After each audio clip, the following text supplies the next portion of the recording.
Следующий доклад у нас Ирина ГРЕВТСОВА, Университет Барселона, Испания. Sorry, Irina, which is to get out this one. У меня сразу вопрос. Доклад после Ирины ГРЕВТСОВА, Владимир Михайлович Иванов. Кто-то от этой группы есть? No, it doesn't work. После этого доклада, получается, у нас выпадает. Okay, grazie.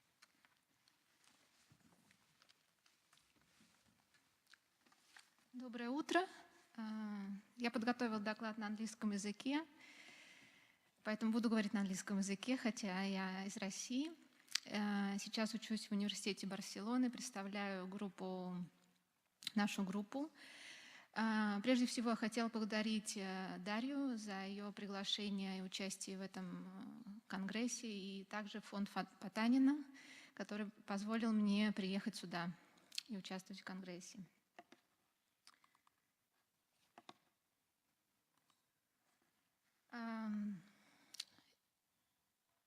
So I will start speaking in English. I prepared a presentation and I try to be briefly because we know that the program we don't have a lot of time. So I will present our work that it consists about 2 applications, mobile applications with the use of augmented reality in 3 parts. In the first part, I will present our group. I will tell about our work a little bit for introducing our investigation. In the second part, I will focus on 2 applications that we developed during last year. And in the final part, I make some conclusions and our objectives about our further work. I'm a member of a research group teaching and learning of history, geography and other social science, University of Barcelona.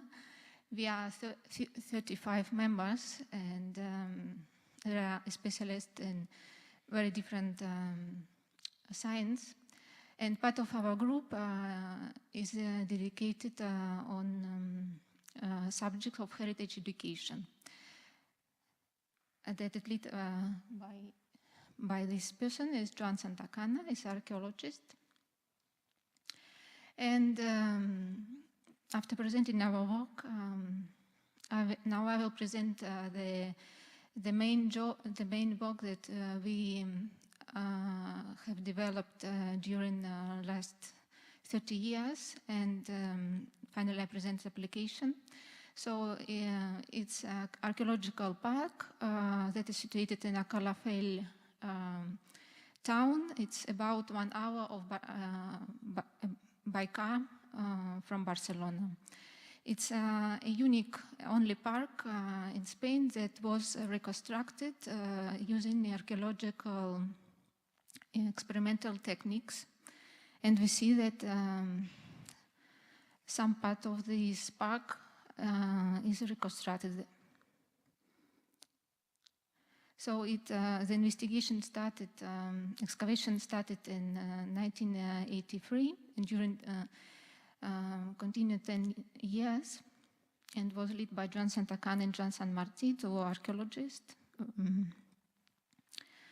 Then in 1992, it began a reconstruction of a large part of this park. The goal of the project was to make possible that people could come and enter the park and see how Iberian people live 205,000 years ago. So it was reconstructed. There are 5 phases of this archaeological park, and it was decided to reconstruct the 3rd phase. So the other phases have been restored. From 2011 till 2014, our group started elaborated a virtual model with specialists in this term And we began our investigation with using digital techniques. So we passed from reconstruction on site to digitalization of this park. And I should to say that before virtual model, we use Photoshop, some pictures to make ideas how it was, but it was like a hypothesis, not real investigation. So our investigation and elaborating a virtual model help us to understand the big problem of this kind of research.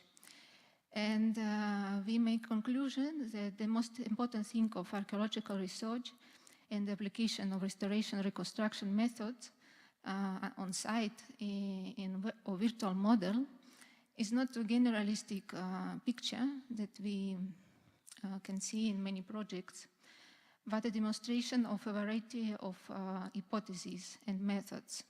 So as we see in this slide, we can see that after a plan that we had after investigation on site, and we use it for the model, and we demonstrate two hypotheses that we have. If you look here, there is one hypothesis that this citadel didn't have a path of a wall, and another one, we think that there was houses, there were houses there. And this hypothesis we demonstrate with our 3D model using different textures. So we began to elaborate mobile application the last year. It was finished 3 months ago. And this application help us to continue using our ideas to apply them in a tool that we think that is very potential tool for education activities. So if we analyze main menu of this application, we can look here. We see that there is a video that makes us introduction to this site. Then we have a plan, a map of this site, and we can change the language. There are 4 languages, and also we see this menu that introduces us of how many points of interest there are on the site. There are 6 main points. Also, we see that navigation is realized by a radar. So the principal two technology that we use is geolocation. It means that application we can use only just on site. There is possibility to watch a video if you download application at home and have a main idea of the site. But to have experience and to really discover the site, you need to go to this park. So when you come near, when you stay nearby the point, the icon of eye appears, and the device alerts user that there are interesting information about this site of about this place. And we use very few text. Text has 2 lines, and almost every point has a video where we use our virtual model. So the model that we elaborated for our investigation. We use it also here as educational tool. And as we see in this picture, we try to explain our users, our visitors, that there is no one realistic picture that we want to explain. We want to explain that we use different hypotheses, and our investigation process demonstrate that there is no one way or one conclusion. Another application that I will show you, the name is Open Museum Barcelona. It's a PhD, my ongoing PhD. This application we elaborated the last year. And the principal goal of this application was to create a model, educational model of using mobile phones to explain historic centers of European cities. And for this, we propose not create typical tourist guides when you go and you have a route. We propose to use a city-like educational platform where visitors could have game and learning experience. This application was elaborated for the Congress of Educational Cities 2014 with collaboration of the Council of Barcelona. So for us, the title Open Air Museum means that our museum is situated in the historical city. It doesn't have boundaries. It doesn't have a visible entry. It doesn't have entries to buy. You can enter here. It's La Rambla street, the main touristic street of Barcelona. You can enter by symbolic medieval wall that we can see. It's situated on the left. But we show that there was a symbolic wall. So like in another application, we use geolocation technology, and the user need to come to the center to discover the heritage. In this application, we don't offer no road, no itinerary. It means that the visitor should decide what area he wants to see and use his senses, his experience. So when he comes to the area of interest, the application alerts with the use of this image and also with the sound that it's nearby a point, a place of interest. When the user is nearby this area, the navigation with radar starts, and also different kind of educational tools appear. Every educational tool we see icons means different type of activity that a user should do. For example, in this case, when we see a building with legs, it means that the user should discover where this building was situated.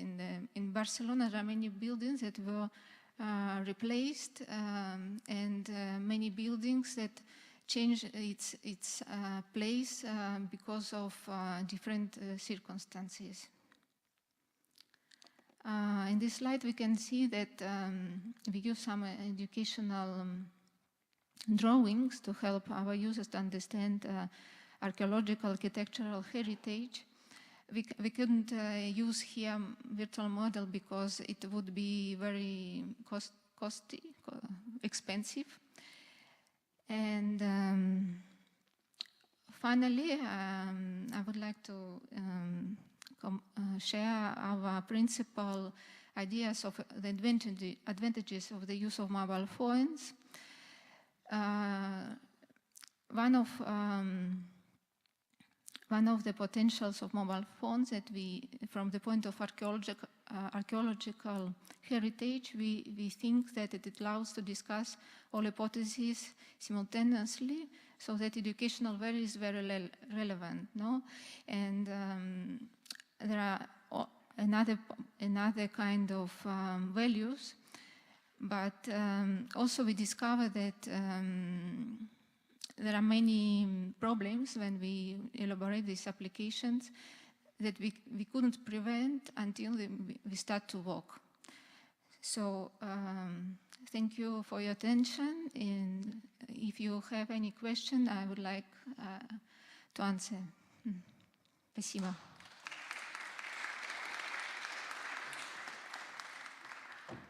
Пожалуйста, вопросы. Так вот, вопрос, Ирина. Скажите, пожалуйста, а какая статистика по использованию первого приложения? Сколько в среднем пользователей, которые посещают то место, которое вы рассказывали, сколько они скачивают его? Какое примерно процентное соотношение? Хороший вопрос. Дело в том, что первое приложение, которое показало про археологический парк, его можно скачать, и только недавно, буквально в феврале этого года, оно было представлено публике. Пока данных у нас, скажем так, нету конечных, потому что для статистики нужно, чтобы люди ехали в археологический парк, а так как он находится за пределами Барселоны, нужно время. Мы хотим подождать год, примерно, чтобы подвести какие-то предварительные итоги по использованию. Еще вопросы?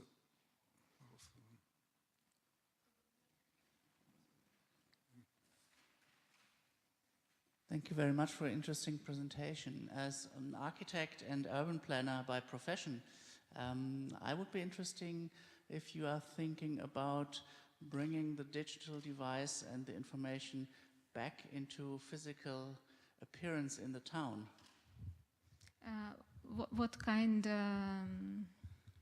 What do you mean? How to do it?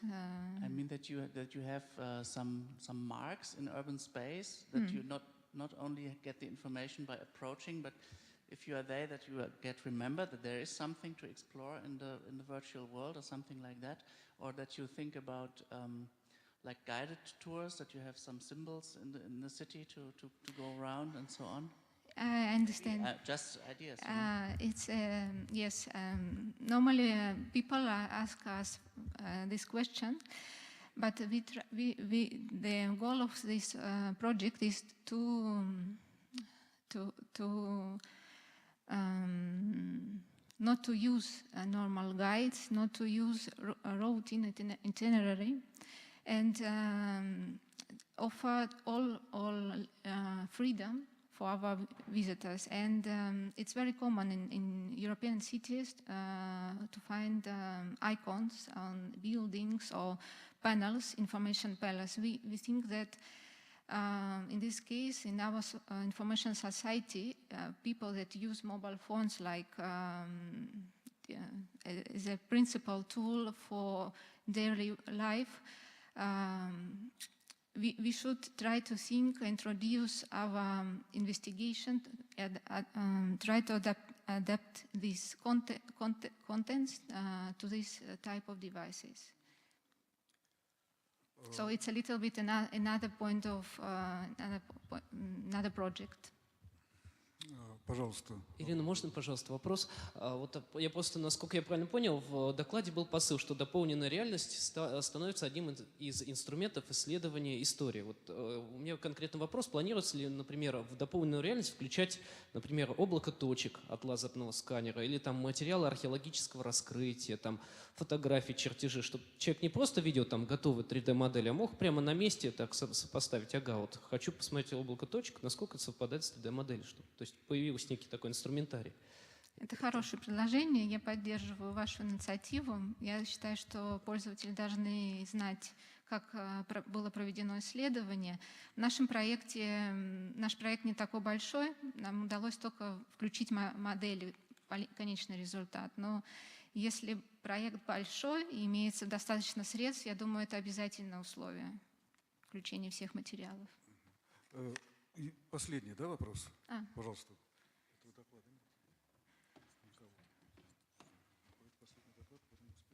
Hello, thank you for the presentation. I wonder if you have, if you are dealing with adapting content to different segments of society that may use it. Because you mentioned that now the content is adapted to the technology that is used. But how you can, or you think you can, adapt the content itself to different types of users as well? It's one of our and my personal doubt and question how to do this. I think it is possible, and we should think when we make our projects not in general public, but in different types of persons and different types of users. And mobile technologies permit us to do this. No, I haven't. I studied a lot of applications, and I haven't still discovered this kind of applications. But I think it's future projects. It's our future, and I would like in my life to do one of these kind of projects. That's all. Спасибо. Спасибо. У нас программа немножко...